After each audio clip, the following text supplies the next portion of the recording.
ठंडा मतलब Coca Cola. कुछ इस तरह से इमेज क्रिएट करके आज के टाइम पे कोका कोला ने अपनी मोनोपोली क्रिएट कर ली है। और आपको जान के हैरानी होगी कि मार्केट में मिलने वाली मैक्सिमम कोल्ड ड्रिंक्स या तो पेप्सिको के अंडर आती हैं या फिर कोका कोला के, जैसे कि मिरिंडा, माउंटेन ड्यू, 7 अप, ये सब पेप्सिको के प्रोडक्ट हैं। और दूसरी तरफ थम्स अप, माजा, फैंटा, स्प्राइट और लिम्का, ये सब कोका कोला के।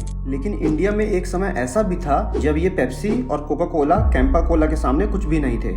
लेकिन बाद में आखिर ऐसा क्या हुआ कि कैंपा कोला आज मार्केट में सिर्फ नाम के लिए ही रह गया है? आखिर इसके डाउनफॉल की क्या वजह थी और आने वाले कुछ ही समय में यह रिलायंस के अंदर कैसे अपना कमबैक करेगा, आइए इस वीडियो में जानते हैं। नमस्कार दोस्तों, द फैक्ट लैब में आपका स्वागत है। वैसे तो कोका कोला की शुरुआत 1886 में जॉर्जिया के अटलांटा सिटी से हुई थी, लेकिन हमारे इंडियन मार्केट में यह ब्रांड 1956 में एंटर हुआ।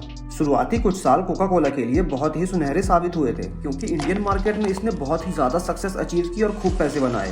दरअसल कोका कोला के सक्सेस के पीछे का कारण था इसका कोई भी कॉम्पिटिटर न होना। लेकिन 1974 के शुरुआत में इनके अच्छे दिन खत्म होना शुरू हो गए, क्योंकि दी फॉरेन एक्सचेंज रेगुलेशन एक्ट यानी दिफेरा लागू कर दिया गया, जिसके मुताबिक कोई भी अंतरराष्ट्रीय कंपनी जो कि इंडियन मार्केट में अपना बिजनेस कर रही थी, उन्हें अपनी कंपनी का 60% शेयर और टेक्निकल इन्फॉर्मेशन इंडिया को देनी थी।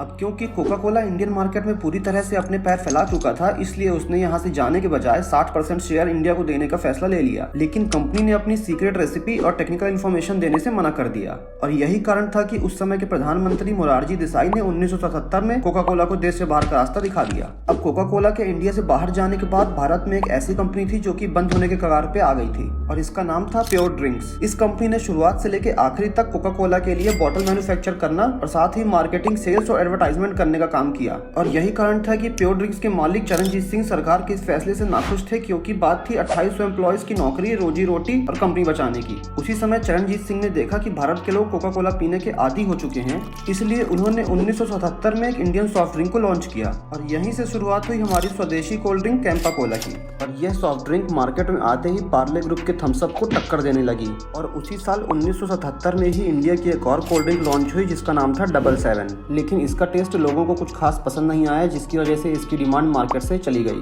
वहीं दूसरी तरफ कैंपा कोला लोगों को खूब पसंद आ रही थी और समय के साथ साथ यह मार्केट में तेजी से बढ़ रही थी। कैंपा कोला ने कोका कोला के जाने के बाद उसकी जगह लेने के साथ साथ अपनी मार्केटिंग और एडवर्टीजमेंट से बहुत ही ज्यादा मुनाफा कमाया। इतना ही नहीं, कैंपा कोला ने सबसे पहले यूथ को टारगेट किया और साथ ही सलमान खान को अपना ब्रांड एम्बेसडर बनाया। और कैंपा कोला का स्लोगन था द ग्रेट इंडियन टेस्ट, जो कि लोगों के बीच बहुत पॉपुलर हुआ। इसी तरह से कैंपा कोला को कोका कोला की जगह लेने में देर नहीं लगी। अपनी पहली कोल्ड ड्रिंक के सक्सेस होने के बाद कैंपा ने 2 और फ्लेवर लॉन्च किए, जिसका नाम था कैंपा ऑरेंज और कैंपा लाइम एंड लेमन। और यह दोनों फ्लेवर्स भी लोगों को खूब पसंद आए और धीरे धीरे Campa Cola Indian soft drinks का लीडर बनता चला गया। और समय के साथ साथ दिल्ली में इन्होंने अपनी 4 फैक्ट्रीज ओपन कर ली थी, और समय के साथ साथ पूरे इंडिया में 50 से ज्यादा फैक्ट्रीज थी। दोस्तों, कैंपा कोला मार्केट में 15 सालों तक टॉप पे थी और इसका एक लौता कॉम्पिटिटर था थम्स अप। लेकिन कोका कोला की तरह ही कैंपा कोला के सुनहरे दिन ज्यादा दिन तक नहीं टिके। और सबसे हैरानी की बात तो ये है कि कैंपा कोला के सक्सेस और फेलियर की वजह दोनों कोका कोला ही बना। हुआ कुछ ऐसा कि 1991 में इंडिया के अंदर लिबरलाइजेशन की शुरुआत हुई और इंडियन मार्केट को फॉरेन कंपनीज के लिए ओपन कर दिया गया। और इसके बाद Ford, Toyota, Sony, Samsung, Nokia जैसी बड़ी बड़ी कंपनियों की भारत में एंट्री हुई। और इसी के साथ भारत में री एंटर हुआ कोका कोला, और इसके आते ही कैंपा कोला का डाउनफॉल शुरू हो गया। दोस्तों, उस समय के प्रधानमंत्री राजीव गांधी के सपोर्ट की वजह से लिबरलाइजेशन के 2 साल पहले यानी 1989 में ही पेप्सी की एंट्री मार्केट में हो चुकी थी। और यही टाइम था जब इंडिया में कोला वॉर शुरू हो गया।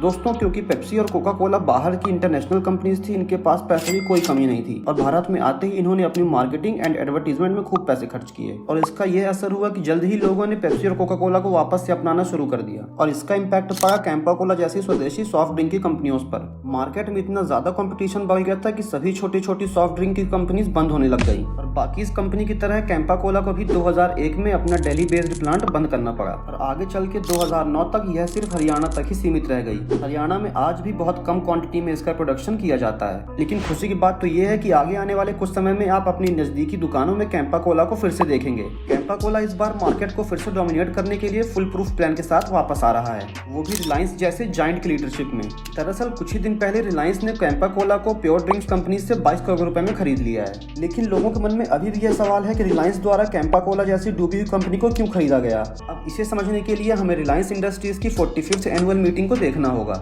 इस मीटिंग में रिलायंस इंडस्ट्रीज ने ने FMCG सेक्टर में एंटर करने का अनाउंसमेंट किया था। दोस्तों, इस अनाउंसमेंट से ये साफ होता है कि रिलायंस द्वारा टेक्सटाइल, एनर्जी, रिटेल और टेलीकॉम इंडस्ट्री में सक्सेस करने के बाद अब यह FMCG यानी fast moving consumer good sector में घुसने के लिए तैयार है। लेकिन FMCG सेक्टर ही क्यों? दरअसल FMCG सेक्टर भारत का चौथा सबसे बड़ा सेक्टर है और यह सेक्टर 3 कैटेगरीज में डिवाइडेड है, जो कि फूड, ब्रेवेजेस, हेल्थ केयर और हाउस होल्ड है। और रिलायंस इंडस्ट्रीज FMCG में एंटर करके इंडिया की चौथी लार्जेस्ट इकोनॉमी सेक्टर में अपनी पकड़ बनाना चाहता है। दोस्तों, इसी के साथ साथ आइए नजर डालते हैं कैंपा कोला की कीमत पर, जो कि ऑलरेडी जियो मार्ट पे बिकना शुरू हो गई है। यहाँ पे कैंपा कोला की 600 ml की बोतल 15 रुपए में और 2 लीटर की बोतल 49 रुपए में बिक रही है। और दूसरी तरफ अगर पेप्सी और कोका कोला की बात करें तो इनके 2 लीटर की कीमत लगभग 95 रुपए है। ऐसे में यह हम साफ देख सकते हैं कि रिलायंस इंडस्ट्रीज ने कैंपा कोला की कीमत को ऑलमोस्ट हाफ कर दिया है। हालांकि पेप्सी और कोका कोला जैसी बड़ी कंपनीज कैंपा कोला को टक्कर देने के लिए कोई न कोई तरीका जरूर लाएंगी, लेकिन मैं यह बड़ी आसानी से कह सकता हूं कि कैंपा कोला भारतीय मार्केट में छाने वाला है, क्योंकि रिलायंस के पास एक बेहद स्ट्रॉन्ग डिस्ट्रीब्यूशन नेटवर्क है, जिसमें कि 16,700 स्टोर्स 7,000 से भी ज्यादा सिटीज में मौजूद हैं और इन स्टोर्स की मदद से वह कैंपा कोला को लोगों तक बहुत जल्दी पहुंचा सकते हैं। दोस्तों, यह तो आगे आने वाले समय में ही पता चलेगा कि कैसे रिलायंस इंडस्ट्रीज पेप्सिको और कोका कोला को पीछे छोड़ेगी,